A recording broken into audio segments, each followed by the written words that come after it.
내 존재 이유를 찾고 계십니까?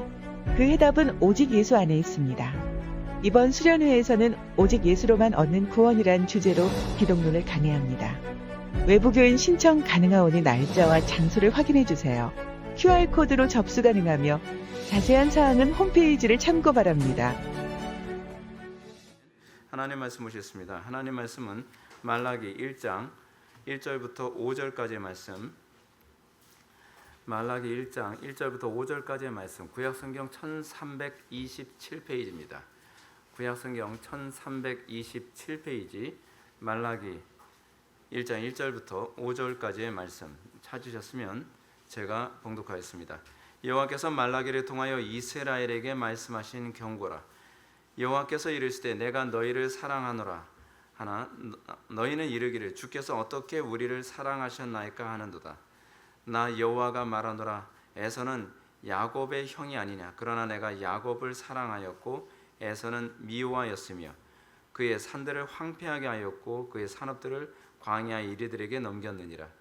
에돔은 말하기를 우리가 무너뜨림을 당하였으나 황폐된 곳을 다시 쌓으리라 하거니와 나 만군의 여호와는 이르노라.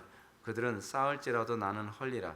사람들이 그들을 일컬어 악한 지역이라 할 것이요 여호와의 영원한 진노를 받은 백성이라 할 것이며 너희는 눈으로 보고 이르기를 여호와께서는 이스라엘 지역 밖에서도 크시다 하리라. 아멘. 이 시간은 말라기 첫 번째 강의가 되겠습니다. 하나님 사랑에 대한 논쟁이라는 제목으로 하나님 말씀 증거하도록 하겠습니다. 하나님 사랑에 대한 논쟁.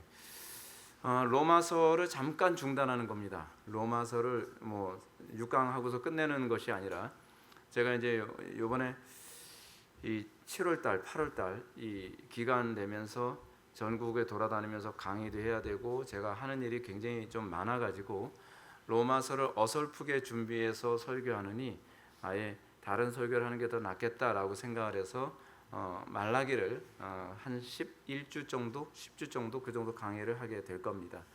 이 말라기 강의가 이제 7월 달과 8월 달, 좀 길게는 이제 9월 달까지 가겠죠. 9월 달까지 말라기 강의를 하고 그리고 다시 로마서 강의로 복귀하게 될 것입니다. 너무 걱정 안 하셔도 될 것 같아요. 걱정은 제가 합니다. 네. 자, 우리가 오늘 이 말라기를 살펴보게 됩니다. 우리가 말라기의 시작을 우리가 살펴보면서 말라기, 여러분 이 말라기 시작은 이렇습니다.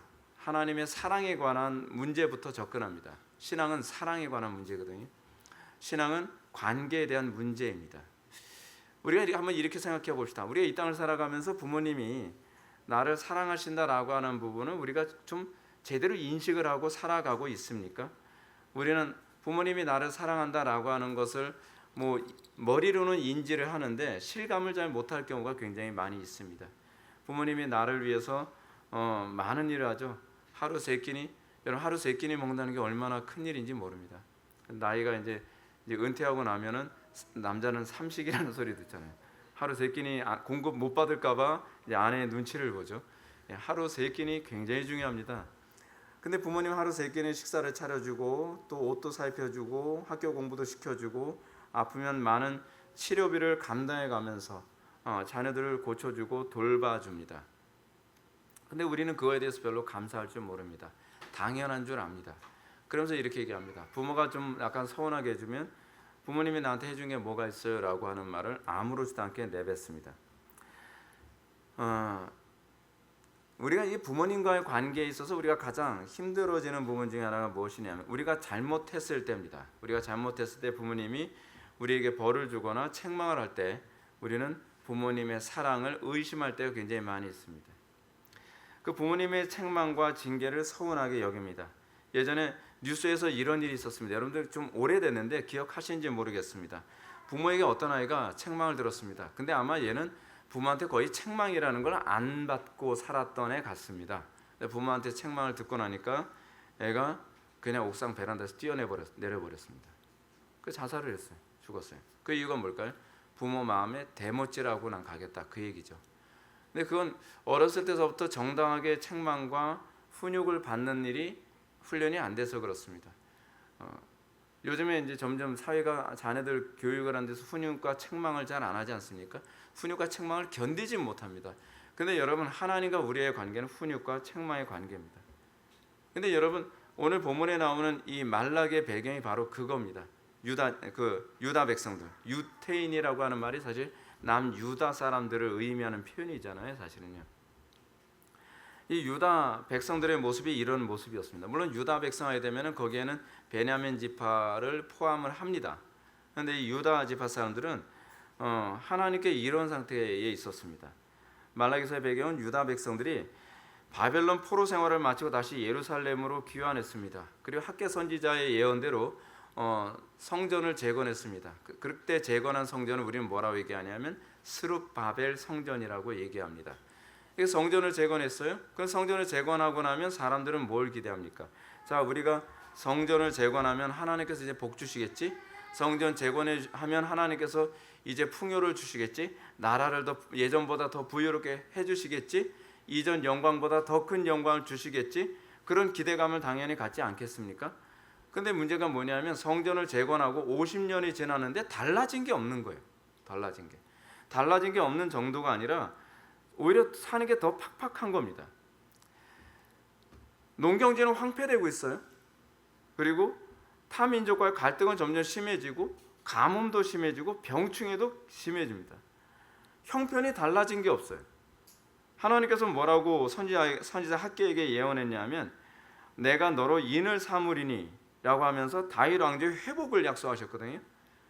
근데 사실은 이 다윗 왕조의 회복이라고 하는 것은 예수 그리스도를 통한 교회를 염두에 둔 거였는데 이 사람들은 선지자 학개의 예언을 이게 굉장히 평면적으로만 이해했었습니다.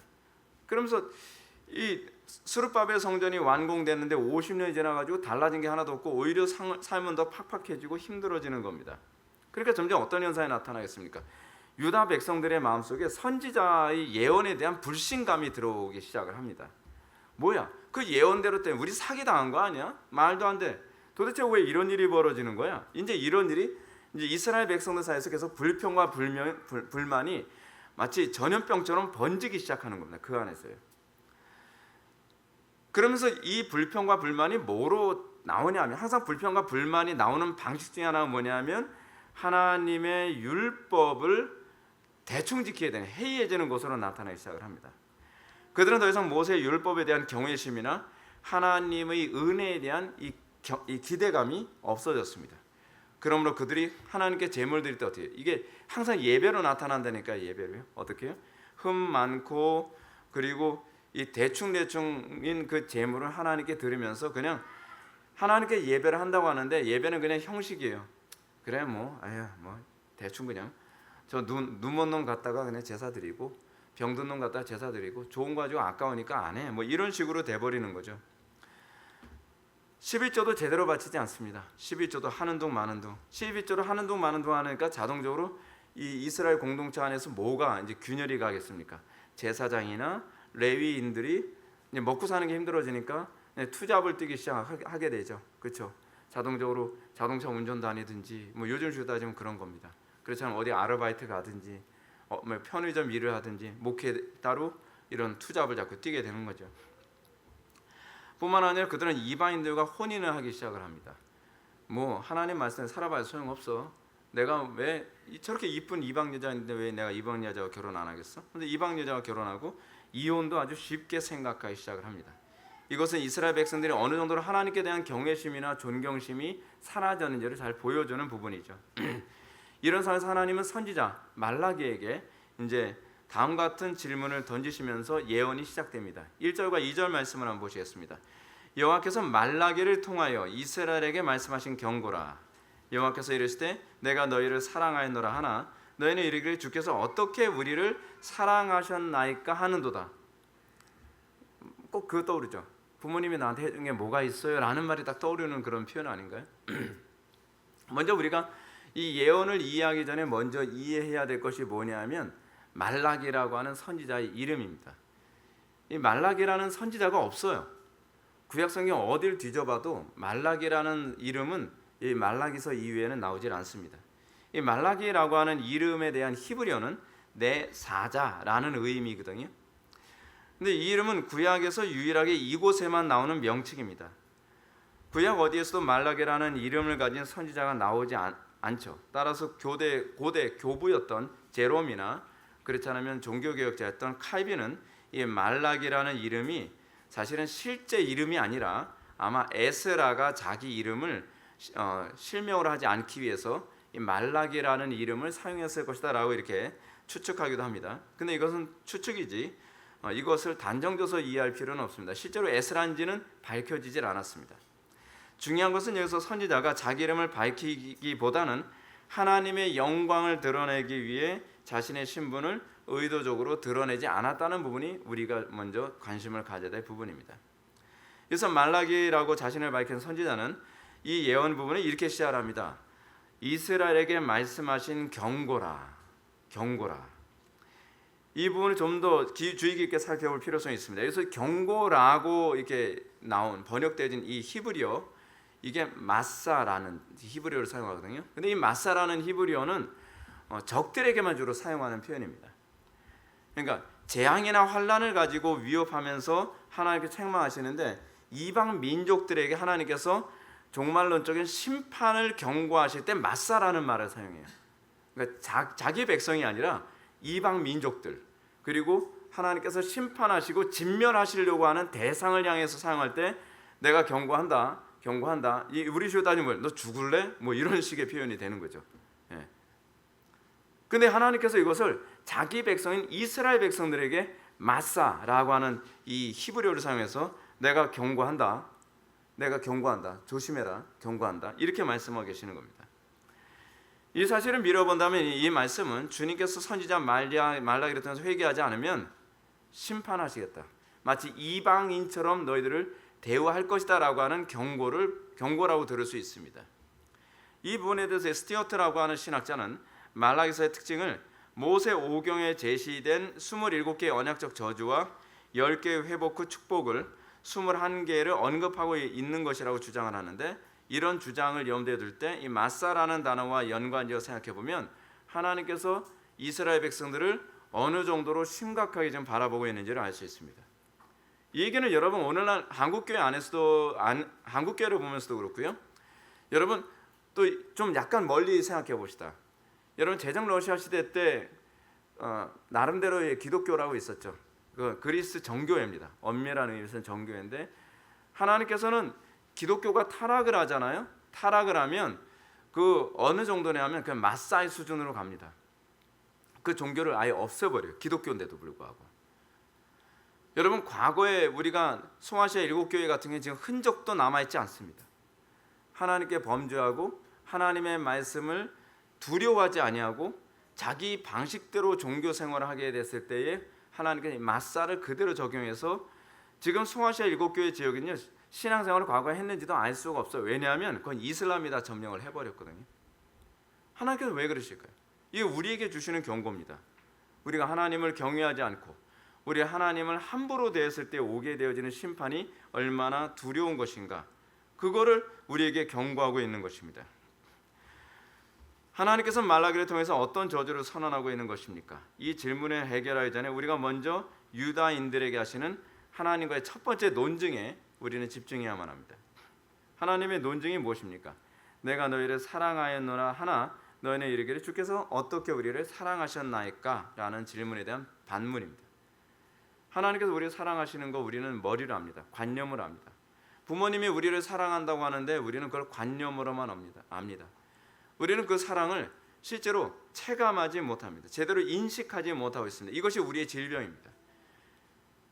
하나님이 우리를 사랑하시는데 그 사랑을 질감을 하지 못해요. 그걸 느끼지 못해요. 사랑? 무슨 사랑? 언제 사랑하셨대? 예를 들어서 뭐 밥 3끼니 좀 당연히 주셔야 되는 것 아니야? 당연히 나 학교 보내줘야 되는 거 아니야? 당연히 옷 사줘야 되는 거 아니야? 당연히 하나님이 당연히 이렇게 해주셔야 되는 것 아니야? 이게 우리에게서 나타나는 치명적인 문제라는 거죠. 이 문제부터 하나님 짚고 넘어가시는 겁니다. 이 문제부터요. 이런 논쟁은 오늘날 우리와 하나님 사이에 자주 나타나는 생각이죠. 실제로 우리는 예수를 믿고 난 이후에 계속적으로 나타나는 어려움과 난관을 통해서 하나님의 사랑을 의심합니다. 여러분 하나님께서 여러분들에게 얼마나 많은 어려움과 난관을 허용하십니까? 근데 그것이 사랑이라고 하는 것은 하나님께서 우리를 사랑하는 표현이라는 것을 우리는 얼마나 인지하고 있느냐 하는 것입니다. 우리는 간혹가다 이렇게 생각합니다. 하나님이 사랑이시라면서요. 하나님이 나를 사랑하신다면서요. 근데 하나님께서 왜 나에게 이렇게 굳이 어려움과 난관을 주셔야 되죠? 하나님이 나 사랑하시는데 왜 나는 가난에서 벗어나지 못하고 있고, 하나님께서 나를 사랑하신다고 하는데 왜 나는 이 질병에서 왜 안 고쳐주시는 거예요? 하나님께서 나를 사랑하신다고 하면은 내가 원하는 대로 내가 성공하고 출세하고 좋은 대학 가고 그렇게 해줘야 되는 건 아닌가요? 근데 왜 하나님께서 나를 사랑하신다고 해서 왜 나를 이렇게 고통과 어려움 가운데서 자꾸 몰아넣는 것이죠? 이것은 사랑이라는 개념을 우리 관점에서 이해하고 있는 것이 문제인 거예요. 하나님의 사랑이라고 하는 그 본질을 우린 인지를 못하고 있는 것이 문제라는 것입니다. 과거에 좀 오래됐던 일입니다. 우리 예전에 매우 유능하고 똑똑하며 신앙심이 좋은 한 청년이 이라크에서 참수당했던 적을 여러분 기억하십니까? 과거에 그랬던 적이 있었습니다. 이 사건을 보면 우리는 이런 생각을 합니다. 하나님은 과연 그 백성을 사랑하고 계신 건가? 이 청년은 복음 한번 제대로 전하지도 못하고요, 가서 그냥 참수당했습니다. 그때 정말 그 참수했던 거 보면 너무 끔찍해요. 목이 잘려가지고 머리를 들고 있는 그런 장면까지도 막 공개되고 그랬었거든요. 근데 이런 사건이 예전에도 또 있었습니다. 미전도 종족에게 복음을 전하겠다고 갔던 짐 엘리엇이라고 하는 선교사가 있었습니다. 짐 엘리엇이라는 선교사는요, 매우 똑똑하고 유능한 청년이었습니다. 대학에서도 교수들과 학생들 사이에서 뛰어난 실력을 인정받아 야, 학자가 될 것 같다, 얘는 정말 뛰어난 실력을 가진 애다 라고 이렇게 인정을 받았습니다. 그러던 그가 예수를 믿고 회심한 후에 열심히 선교 훈련을 받고 뜨거운 열정을 가지고 미 전도 종족에게 복음 전하겠다고 가게 된 거예요. 근데 가자마자 복음 한마디도 전하지 못하고요, 그 식인종들한테 붙잡혀서 그냥 잡혀먹히고 말았어요. 이 사건이 세계적으로 굉장히, 특히 미국 사회 안에서는 굉장히 센세이션이 됐습니다. 굉장히 충격적인 사건이죠. 그래서 미국의 그 타임즈라고 하는 유명한 잡지에 이 사건이 실렸습니다. 우리는 이런 사건 보면서 하나님은 과연 사랑이신가? 하나님은 사랑이시죠. 근데 우리가 생각하는 사랑이 아니죠. 우리가 자꾸 착각하는 게 그겁니다. 하나님을 사랑이라고 규정하는 것까지는 어느 정도 맞는데, 하나님께서 규정하신 사랑이 아니라 내가 규정한 사랑으로 하나님을 자꾸 잣대를 들이대면서 내가 원하는 방식으로 하나님은 나를 사랑해 줘야 된다라고 자꾸 생각을 하죠. 그러면 하나님은 어떤 하나님이 되죠? 이방신이 돼버리는 거죠. 알라딘의 마술 램프에 나오는 그 지니처럼 나에게 사랑해 달라는 겁니다. 하나님은 그렇게 하지 않습니다. 좀 더 현실적인 문제로 얘기해 봅시다. 우리가 예수를 믿고 난 후에 대부분의 사람들은 어떻게 생각합니까? 자, 이제 예수 믿었으니까 불행 끝, 행복 시작이라고 생각하죠. 우리가 예수를 믿었다는 것은 마치 스룹바벨 성전이 건축된 것처럼 우리가 하나님의 거룩한 성전으로 건축된 사건이거든요. 그러면 우리는 어떻게 생각합니까? 자, 이제 행복만 남았네. 우리는 그렇게 생각할 때가 굉장히 많이 있지 않나요? 그렇지 않다는 것이 문제입니다. 오히려 어려움이 옵니다. 예전에 잘 되던 사업도 잘 안 됩니다. 이상하게 삶이 예전 같지 않습니다. 왜 예전 같지 않을까요? 그 이유가 있죠. 너무 하나님으로부터 많이 벗어났기 때문에 다시 이 벗어났던 모든 것을 정상 궤도로 올려놓기 위해서는 그 작업이 필요할 수밖에 없어요. 그것이 사랑이에요. 그것이 사랑이에요. 근데 마치 제가 이제 요번에 그 얘기를 이제 많이 하겠지만, 어떤 부모가 어떤 아이를 입양을 했습니다. 고아를 입양을 했어요. 입양을 했으면 그 부모는 걔가 과거에 살던 방식대로 그냥 방치해 놓겠습니까? 아니죠. 걔가 그렇게 살았기 때문에 인생이 망가졌으면 애 보고 뭐라고 했어요? 너 마약 끊어라, 술 끊어라, 담배 끊어라. 이제는 그렇게 살면 안 된다. 이제는 하루에 한 번씩은 꼭 목욕을 해야 되고, 그리고 이제는 좀 단정하게. 과거에 우리가 그 산업혁명 시대를 배경으로 했던 어떤 그 영화가 있었는데, 그 영화 제목이 뭐죠? 그 고아를 데려다 이제 키우는 그런. 거기서 보면 애한테 애는 굉장히 불편해요. 막 그러면 걔한테 막 이렇게 단정하게 옷을 입어야 되고 몸도 잘 씻어야 되고, 마치 허클베리 핀에서 나오는 그 허클베리처럼 말이에요. 근데 그게 사랑이거든요. 그게 사랑이죠. 근데 우리는 그것이 사랑이 아닐 거라 생각해요. 왜 이제껏 내가 즐거워하던 거, 내가 잘 벌던 돈, 내가 성공하고 내가 재밌게 살던 거 왜 이것까지 못하게 해? 하나님이 사랑 맞으신가? 그게 사랑이거든요. 그게 사랑이에요. 근데 우리는 내가 예수를 믿고 나서 이전처럼 살지 못하게 되는 것에 관해서 하나님께 굉장히 의아하게 생각하는 거예요. 왜 하나님은 나에게 예전에 잘 되던 것까지 다 안 되게 만드시지? 예전에 나는 조그만 거짓말해도 쉽게 해결되던 건 하던 것이 거짓말하면 금방 들통나고 문제가 되고 오히려 창피를 당하고, 왜 하나님께서 나를 이렇게 하시지? 사랑하시기 때문이죠. 그것이 하나님께서 우리를 사랑하시는 방식이죠. 근데 우리는 그것을 사랑이라고 생각하지 않습니다. 그래서 우리는 이렇게 생각합니다. 현실에 대한 환멸감과 하나님께 대한 배신감을 느낍니다. 내가 믿어줬는데, 이것이 문제죠. 믿어준 게 아니죠. 내가 믿어줬는데 어떻게 내 인생을 이렇게 망칠 수가 있어? 망친 게 아니죠. 망가졌던 인생을 정상궤도로 올려놔 주시는 거죠. 근데 정상궤도로 올려놔 주시는 것을 사랑이라고 생각하지 못할 만큼 우리는 많이 망가져 있는 것입니다. 이것이 그 당시 유다 백성들의 표현입니다. 주께서 우리를 어떻게 사랑하셨는데요? 하나님이 우리를 사랑하셨다고요? 뭘 어떻게 사랑하셨는데? 사랑이 그 기근입니까? 사랑이 가난이에요? 사랑이 이렇게 우리를 고통스럽게 하는 겁니까? 근데 그게 사랑이거든요. 간섭이 사랑이거든요. 이런 오해는 하나님을 사랑의 하나님으로만 인식하고 결코 징계하지 않는 분처럼 가르치는 그런 가르침을 많이 받은 교인들에게 굉장히 많이 나타나는 부분이기도 합니다. 현대 교인들 가운데 상당수의 교인들은 심판하시고 징계하시고 훈육하시는 하나님을 잘 모릅니다. 하나님께서 우리의 삶의 구석구석을 다 이전과 타락했던 옛 아담의 삶에서 이제는 새롭게 변화되어진 하나님의 백성다운 삶으로 바꿔가시고 성화시키는 것을 견디질 못합니다. 견디질 못해요. 불편해서 견디질 못해요. 예전처럼 그냥 맨발로 다니고 싶고, 예전처럼 아무 옷이나 걸치고 싶고, 예전처럼 냄새나고 더럽고 머리도 감지 않고 떡지면서 살고 싶은데, 왜 머리 감아라, 왜 정장을 입어라, 왜 신발을 신어라, 왜 목욕을 하라, 왜 양치질해라, 사사건건 하나서부터 둘까지 10까지 다 이렇게 간섭을 하냐 말이죠. 근데 그게 사랑이죠. 하나님께서 우리에게 부모를 주신 이유는 뭐냐면 그것이 사랑이라는 걸 우리에게 알게 하기 위해서입니다. 근데 요즘 부모들은 안 그렇죠. 그것이 문제입니다. 사실은 여러분들이 자녀들에게 하나님께서 우리를 어떻게 사랑하셨는가를 자녀들에게 그렇게 보여줘야만 합니다. 근데 우리는 자녀들에게 하나님께서 우리를 어떻게 사랑하셨는지 보이지 않고 내 방식대로 자녀들을 사랑하면서 아이들을 다 파괴시켜버리죠. 그렇죠? 애들이 해달라는 대로 다 해주면서 애들을 파괴시켜버리죠. 그것이 사랑인 것처럼 우리는 교육해서 오히려 아이들이 더 심각하게 망가지죠. 따라서 이런 유다 백성들의 반문에 대하여 주님은 오해를 풀어주시기 원하셨습니다. 그러므로 주님께서는 당신께서 우리를 얼마나 사랑하시고 계신지를 다음과 같은 논리로 접근하십니다. 2절부터 3절 말씀, 2절 하반부부터 3절까지 말씀을 잘 읽겠습니다. 나 여호와가 말하노라. 에서는 야곱의 형이 아니냐. 그러나 내가 야곱을 사랑하였고 에서는 미워하였으며 그의 산들을 황폐하게 하였고 그 산업들을 광야의 이리들에게 넘겼느니라. 그래서 많은 사람들이 오해하는 부분이 하나 뭐냐면 야곱은 사랑하고 에서는 미워했다. 이 미워하였다는 말이 증오하였다라는 그런 의미는 아닙니다. 선택되지 않았다라는 그런 얘기입니다. 내가 더 잘난 놈을 선택할 수 있었는데 내가 더 못난 너를 선택한 거야 라는 이런 표현이에요. 실제로 야곱과 에서를 보게 되면 사실은 에서가 더 잘났습니다. 에서가 더 활동적이고 그리고 더 남성스럽고 굉장히 똑똑한 부분도 굉장히 많이 있습니다. 근데 하나님께서는 굳이 더 잘난 에서를 선택하지 않고 너를 선택한 거, 너 그거 모르겠니? 네가 잘나서 선택받은 게 아니야. 그건 나의 긍휼함이야.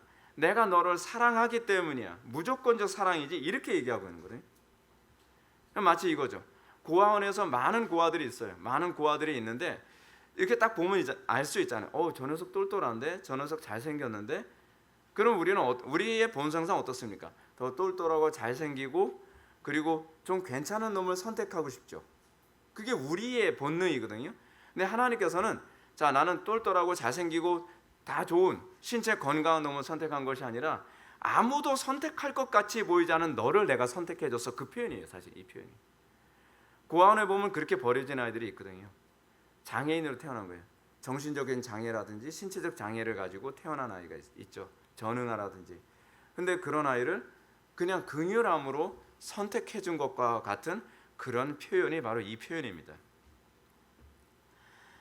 문제는 이렇게 외모나 조건과 관계없이 입양해준 부모가 이 아이를 어떻게 키우겠어요? 정말 애지중지, 정말 똑똑하고 잘난 놈 예를 들어서 고아원에서 데려다 키우면 애가 알아서 자라거든요. 제가 아는 어떤 장로님 딸은 자기가 알아서 좀 크니까 알아서 초등학교 때부터 스케줄 잡아가지고 부모가 얘기 안 해도 알아서 열심히 공부하고 뭐 얼마나 공부를 열심히 하는지 걔가 나중에는 뭐 부모한테 거의 잔소리를 들어본 적이 없대요. 그러나서 들어간 학교가 스탠포드로 들어갔어요. 그래서 주여. 근데 그런 아이를 여러분 선택하면 얼마나 좋겠어요. 그렇죠? 얼마나 좋겠어요. 근데 손 많이 가는 아이를 선택한 거죠. 하나님께서 손 많이 가는 우리를 선택하신 겁니다. 여러분들 손 갈 게 없어서 여러분 선택한 게 아니라요. 손 갈 게 많은 사람들이에요. 여기 있는 사람들이 선택하신 거예요. 그래서 선택해서 어떻게 해요? 사람 되게 만들어주는 거죠. 좀 지능이 떨어지는 아이였으면 정말 이 지능이 제대로 되도록 하기 위해서 많은 돈과 시간과 노력과 사랑을 뿜어가면서 그렇게 키우는 거죠. 전에 어떤 영상을 보니까 그런 장면이 나오더라고요. 아이가 태어날 때서부터 좀 지체부자예요. 걷질 못하죠. 근데 그 아이를 부모가 키워요. 키우는데 이 아이가 어느 날 그런 얘기하는 거야. 아빠, 나도 저 사람들처럼 철인 3종 경기 뛰고 싶어요. 걔는 못 뛰죠. 걔는 못 뛰죠. 걷는 것도 제대로 못하는 아이인데. 그러니까 아빠가 뭐라 하냐면 그래 그러면 아빠가 같이 뛰자. 근데 그 아이를 데리고서 철인 3종 경기를 뛰는 거예요. 아빠가 철인 3종 경기 뛰기 위해서 체력 훈련을 계속합니다. 계속 훈련하고 난 다음에 이제 자기 아들까지 감당할 수 있을 정도의 체력을 딱 길렀다라고 판단되니까 등록을 했어요. 철인 3종 경기에. 철인 3종 경기가 뭡니까? 수영, 마라톤, 사이클이잖아요. 사이클을 뛸 때는 뒤에다가 아이를 태워서 혼자 뛰기도 힘든 걸 아이를 뒤에 태워가지고 사이클 경기를 합니다. 혼자서 뒤처지죠. 그래서 계속 뛰는 거예요. 그래 나서 수영하는 코스가 있습니다. 그럼 애를 보트에 튜브에 태우고 아빠가 한쪽 발로 밀면서 계속 수영을 합니다. 계속 몸에 허리에 묶었던 것 같아요. 허리에 묶어가지고 걔를 계속 수영을 해가지고서 그걸 완주를 하는 거예요. 그래 나서 마라톤을 하는데 마라톤 할 때는 애를 앞에다 태우고 계속 밀면서 마라톤을 하는 겁니다. 마라톤을. 해가 뉘엿뉘엿졌어요. 다들 꼬린 다 했는데 이 사람은 한참 멀리 뒤쳐져 있는 거죠. 사람들 다 기다리고 있습니다. 제가 요즘 남성 호르몬이 자꾸 줄어들고 있는 것 같아서 이런 얘기는 좀 안 하는 게 좋은데 그래서 좀 기도가 필요해요. 그래서 남성 호르몬 주사를 좀 맞든지 해야지. 자꾸 요즘 울컥울컥해요 제가. 근데 그런데 많은 사람들이 기다리고 있어요. 막 다 기다리고 있어요. 그래서 그 두 사람이 혼자서 힘들게 막 뛰어오는데 아빠는 완전 피로에 완전히 찌들었어요 진짜. 그래서 애를 데리고 딱 꼬리에 등장을 합니다. 많은 사람들이 와서 박수 쳐주고 안아주고 막 축하해주고 막 그럽니다. 하나님이 우리를 그렇게 키우셨다. 하나님께서. 근데 이 이스라엘 백성들은 뭐라 그래요? 하나님께서 우리한테 해주신 게 뭔데요? 여러분 생각해 보십시오. 이 장애인이 이렇게 컸어요. 근데 자기 부모한테 하나님이 아버지가 나를 사랑하셨다고요? 뭘 어떻게 사랑하셨는데요? 철인 3종 경기 해줄 수도 있는 거 아니에요? 아버지면 당연히 해줘야 되는 것 아니에요? 그랬다고 생각해 보십시오. 그 마음이 어떨까요? 지금 하나님께서는 그 말씀을 하고 계시는 겁니다. 이게 우리의 모습이죠. 하나님께서 아무 조건도 없이 우리가 좀 더 도덕적이라서 우리가 택함을 받은 것 아니고 우리가 좀 더 똑똑해서 택함을 받은 것 아니고 우리가 뭐 좀 나아서 택함을 받은 것 아닌데 우리는 감사할 줄 모른단 말이에요. 여러분들이 이 예배의 자리에 오게 된 거 여러분들이 똑똑하고 잘나서 이 예배의 자리에 왔나요? 아니거든요. 우리 그걸 잘 몰라요. 우리는 자꾸 이렇게 생각합니다. 내가 여러 교회 중에서 내가 이 교회를 선택했어요. 아니요. 여러 교회 중에서 하나님께서는 여러분들 이곳으로 보내주신 거죠. 하나님께서 보내주신 겁니다. 여러 종교가 있지만 그 여러 종교 중에서 내가 하나님을 선택했어요. 아닙니다. 하나님께서 여러분들을 선택한 겁니다. 하나님께서 우리의 삶에 얼마나 많은 은혜를 베풀어 주셨는지 모릅니다. 근데 우리는 그것을 인정을 안 합니다. 내가 잘나서, 내가 똑똑해서, 내가 이 자리에 왔는데 하나님께서 해주신 게 뭐가 있어요? 배고플 때요? 하나님께서 뭐 해주셨죠? 내가 다 알아서 배고픔을 해결했고 내가 열심히 일하고 내가 열심히 밭을 갈고 그래서 해결한 것 아닌가요? 이게 우리가 생각하는 부분이죠. 우리가 이 유다 백성들처럼 하나님을 원망하며 막 나가는 경향이 얼마나 많이 있습니까? 부모님이 나한테 해준 게 뭐가 있다고 하면서 말이죠. 이스라엘 백성들이 그렇게 행동한 거죠. 율법도 안 지켜요. 그래서 이방 여자와 결혼하지 말라는데 굳이 이방 여자와 결혼하고, 그리고 간음하고 이혼하고 온갖 죄악을 범하면서 하나님께서 나한테 해주신 게 뭐가 있는데요? 라고 이렇게 말대꾸라는 것입니다. 왜 이런 일이 생긴 거죠? 오해하는 거죠. 하나님의 사랑을 오해한 거죠. 사랑이 무엇인지 모르는 거죠. 내 육신의 욕망대로 다 해주는 것이 사랑일 거라고 생각을 하는 거죠. 근데 성경이 얘기하는 사랑은 그게 아니잖아요. 성경이 가르치는 사랑이 무엇입니까? 성경이 가르치는 사랑은 인내뿐만 아니라 때로는 징계하고, 여러분 그거 아시나요? 싫은 소리 하는 거 얼마나 하기 힘든지 아십니까? 근데 하나님께서도 동일하실 거라는 걸 저는 생각을 해요. 근데 하나님께서는 그 일을 하시고, 그러면서 우리를 소위 사람 만들어 주는 겁니다. 하나님의 형상을 만들어 주려고 하시는 것입니다. 어느 정도로요? 그의 사랑하는 독생자 예수 그리스도 이 땅에 보내셔서 희생시키시기까지, 그분이 사랑하시는 수많은 선지자들을 순교시켜 가시면서까지 하나님께서는 우리를 사랑하셨는데 우리는 그 사랑 인정 안 합니다. 하나님께서 뭘 해주셨는데 우리에게요? 이제 하나님께서는 그분의 사랑에 대한 이해를 돕기 위해서 에돔에 대한 언급을 하십니다. 4절 말씀 보실까요? 에돔은 말하기를 우리가 무너뜨림을 당하였으나 황폐된 곳을 다시 쌓으리라 하거니와 나 만군의 여호와는 이르노라. 그들은 쌓을지라도 나는 헐리라. 사람들이 그들을 일컬어 악한 지역이라 할 것이요 여호와의 영원한 진노를 받은 백성이라 할 것이며. 그래서 에돔은 에서의 자손들을 지칭합니다. 이 말을 바꿔 말한다면 하나님의 사랑을 받지 않은 민족을 말하는 것이죠. 아까 에서는 내가 미워하고 야곱은 사랑하였다. 기억나시죠? 지금 왜 에돔을 언급하는지 아시겠죠? 에서의 후손이거든요. 에서의 후손이기 때문에 언급하고 있는 겁니다. 이 말씀을 통해서 하나님께서 내가 너희들을 어떻게 사랑하는지 내가 입증해 볼게 라고 말씀하시는 거죠. 그것은 유다 백성들이 갖고 있던 또 다른 오해를 풀기 위한 것입니다. 당시 유다 백성들은 하나님께서 다른 민족들보다 우리를 사랑하셨다면 당연히 다른 민족들이 우리들보다도 못 살아야 된다고 생각을 했겠죠. 그렇죠? 근데 왜냐하면 하나님은 우리의 우주의 통치자시고 모든 것 주관자라고 성경에 가르치고 있기 때문에 그렇습니다. 선지자들이 이렇게 얘기하고 있죠. 그렇다고 한다면 우리가 생각했을 땐 그렇지 않나요? 유다 민족이 더 강대해야죠. 에돔보다 더 잘 살아야죠. 에서의 자손보다 더 훨씬 풍요롭게 살고 또 강성해져야 되는 것 아닙니까? 근데 그렇지 않다는 거죠. 오히려 이 유다 백성들이요, 이 바벨론과 바사하게 되면 페르시아를 얘기하죠. 바벨론과 페르시아에게 이게 이 포로 생활하면서 보게 된 게 뭐냐면, 야, 우상을 숭배하는데도 저렇게 저 인간들은 잘 사네, 저렇게 번영하네, 저렇게 풍요롭게 사네, 행복하게 사네. 이걸 보면서 자괴감이 든 겁니다. 여러분도 그렇게 생각될 때 많이 있지 않나요? 아, 우리는 예수 믿는다고 하는데 항상 가난에 찌들어 살고, 예수 믿는다고 하는데 우리는 뭐 성공도 그렇게 딱 잘 되는 것도 아니고, 오히려 안 믿는 집의 자녀들이 더 뭐 출세하고 성공하고 잘 먹고 잘 살고 뭐 좋은 집에 좋은 차에 그리고 최고의 어떤 스펙을 누리면서 살아간단 말이에요. 이게 바로 이제 유다 백성들이 그 당시 가지고 있었던 일종의 딜레마입니다. 하나님이 온 우주의 통치자라면서, 실제로 우리 주변에서도 그러지 않나요? 예수가 밥 먹여줘? 야, 예수 믿고 나서 네가 뭐 잘 된 게 뭐가 있어? 예수 믿고 나서 뭐가 잘 됐어? 그래서 우리에게 얼마나 많이 자괴감을 많이 갖게 만듭니까? 그것이 그 당시에 유다 백성들이 가지고 있었던 일종의 자괴감이었습니다. 너무 초라한 거죠. 그 당시 초강대국이었던 페르시아나 아수르나 이 바벨론을 볼 때 너무 초라한 겁니다. 신전을 봐도 그래요. 여러분, 이방 신전을 보게 되면요, 진짜 으리으리하게 짓습니다. 성전이 이쁘고 아름답고 뭐 웅장하다고 얘기하지만 이방 신전하고는 비교가 안 됩니다. 파르테논 신전만 가서 봐도요, 정말 엄청나게 멋지게 잘 졌습니다. 근데 그런 거 보게 되면 하나님의 성전은 너무 초라해 보이죠. 너무 초라해 보입니다. 그리고 이스라엘 백성들은, 유다 백성들은 이게 뭐야?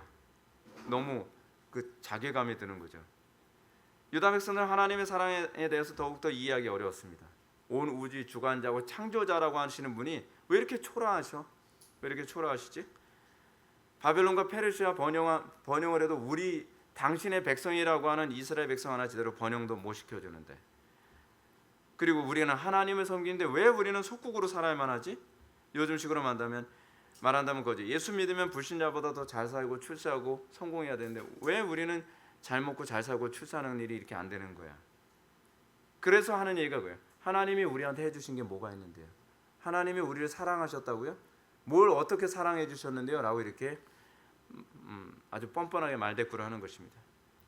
이에 대해서 하나님은 이렇게 오해를 푸시죠. 에돔은 여호와의 영원한 진노를 받은 백성이라 할 것이라.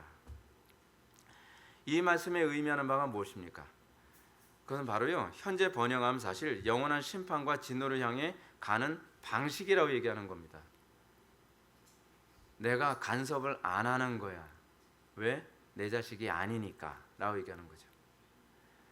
에돔, 그리고 페르시아, 바벨론, 아수르, 그 나라가 번영한다고? 그건 너무 기뻐하지 마.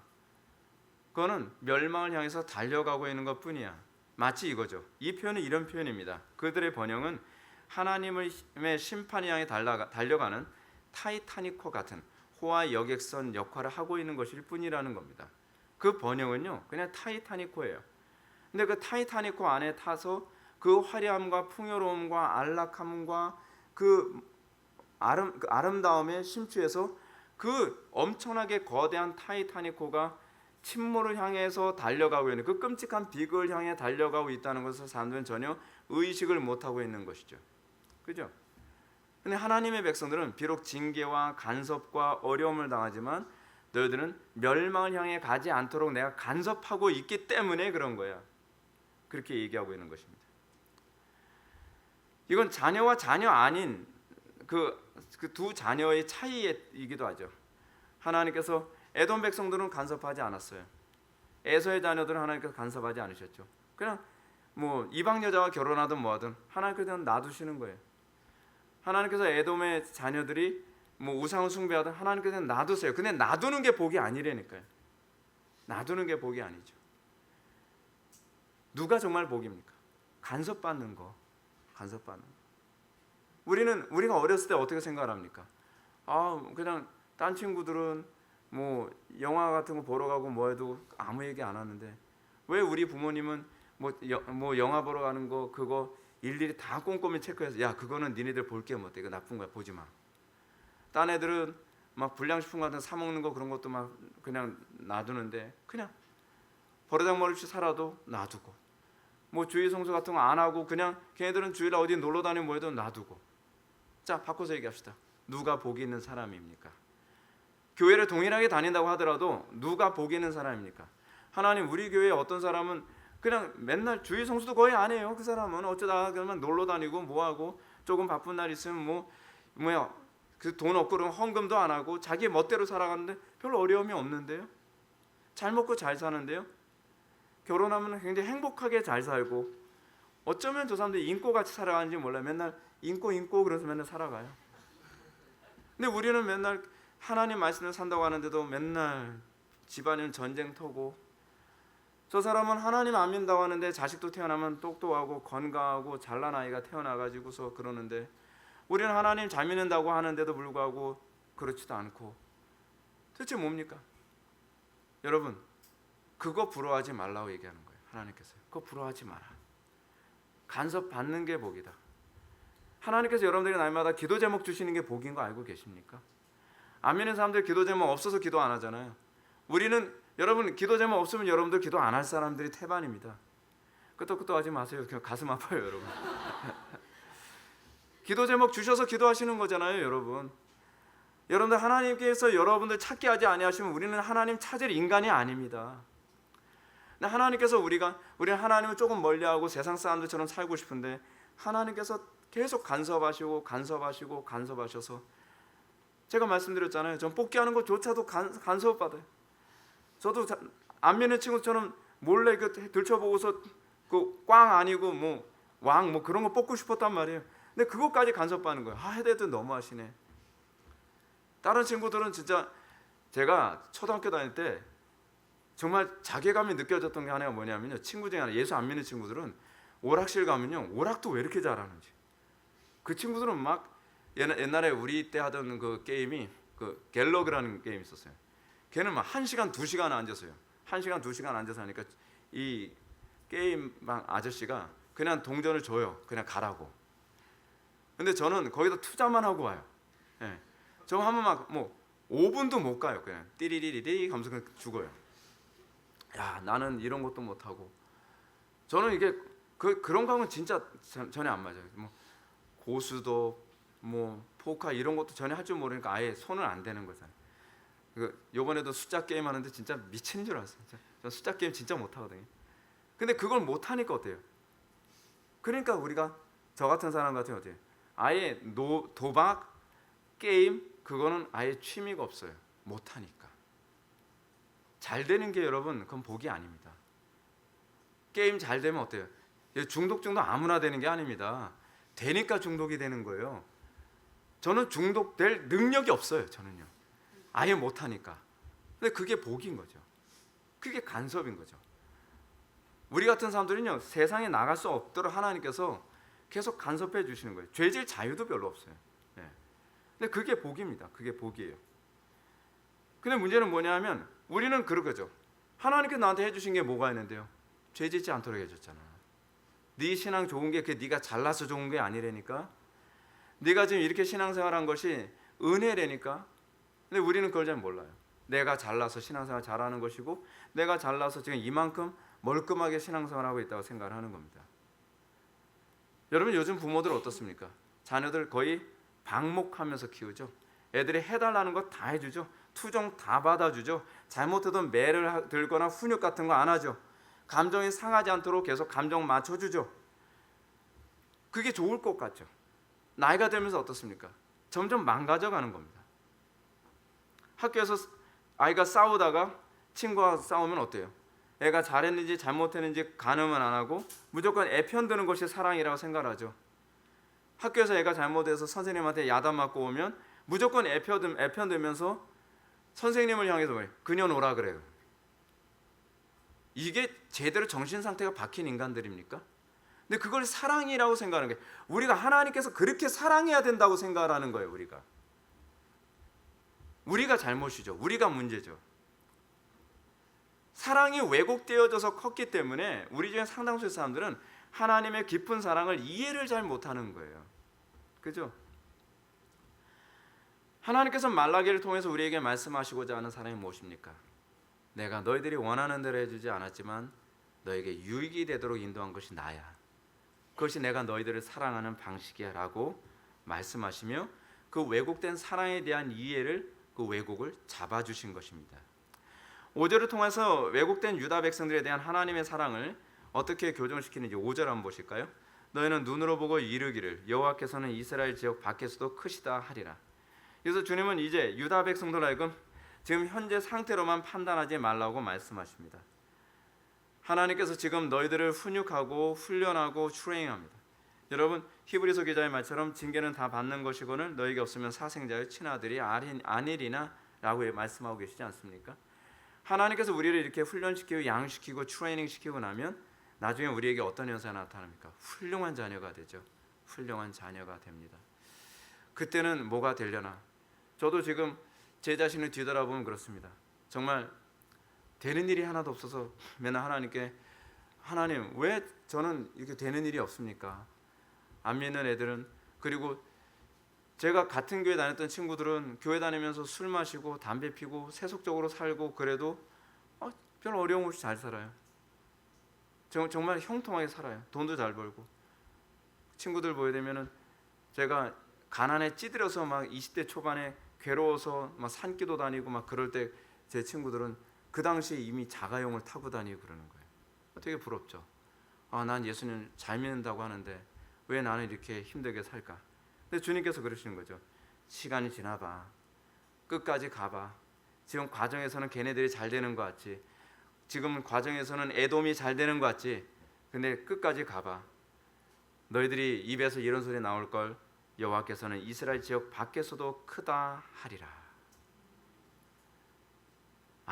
하나님께서 그래서 나를 이렇게 간섭하셨구나. 하나님께서 나에게 오늘 지금 나와 같이 내가 이렇게 살도록 하기 위해서 그 과정을 통해서 나에게 이 훈련과 고통과 어려움을 나에게 주셨던 거구나. 이 영광이 거저 주어진 것이 아니라 그 과정이 있었기 때문에 가능했구나라고 고백하게 될 날이 올 거라고 말씀하고 계시는 것입니다. 주님께서 우리를 훈육하실 때는 힘듭니다. 징계는 그 당시에는 즐거워 보이지 않죠. 그러나 훈육된 이후에는 우리는 모든 사람들이 부러워하는 사람들이 되게 될 것이라는 사실입니다. 이 땅에서 우리가 훈련받고 양육받는 이 과정 안에서는 너무나 우리 자신이 초라해 보이고 힘들고 어려워 보일 때가 얼마나 많습니까? 그러나 우리가 어느 시점 됐을 때 하나님께서 우리를 통해서 계획하신, 하나님께서 우리를 통해서 주시고자 하시는 그 놀라운 복의 그 정점에 도달하게 됐을 때 우리는 그의 구원을 찬송하게 될 것입니다. 하나님을 높다, 하나님께서 이 세상 그 무엇보다 크시도다라고 고백하게 될 날이 오게 될 것이라고 가르치고 있는 것입니다. 무릇 징계는 당시에는 즐거워 보이지 않고 슬퍼 보이나 후에 그로 말미암아 연단받은 자들은 의와 평강과 열매를 맺게 되리라. 많은 사람들이 부러워하게 될 것입니다. 많은 사람들이 야, 저 사람은 모든 민족 중에서 복을 받은 자로다. 그 당시에는 많은 사람들이 손가락질하고, 그 당시에 많은 사람들이 비난하고, 우리 친척들도 그런 얘기합니다.